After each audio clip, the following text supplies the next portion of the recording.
Dickman! Dickman! Dickman! No?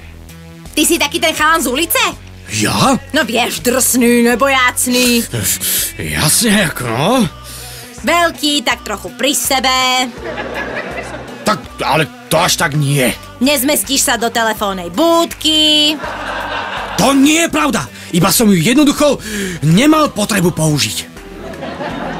Nevadí. Možno keď začnú vyrábať väčšie, tak si to vyskúšaš. Počúvaj sem, potrebujem niečo zohnať. Čokoľvek chceš, cica pre teba všetko. Ponožky po evre, trička 70 centov, banány euro 80 kg a tak ďalej, tak ďalej.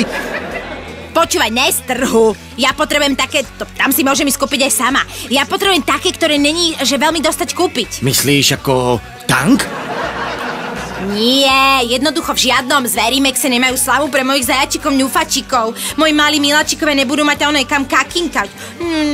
No i moji malí miláčikové nebudú mať kam kakinkať. Ňu.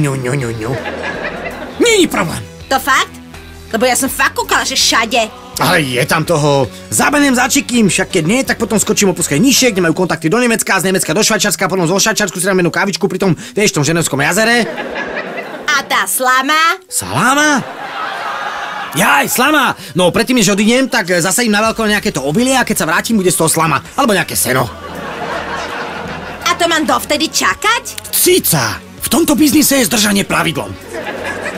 Tak dobre, ja si počkam. Pri Janke Kiršnerovej a pokoj v duši. Aj ja si počkám. Príde peši.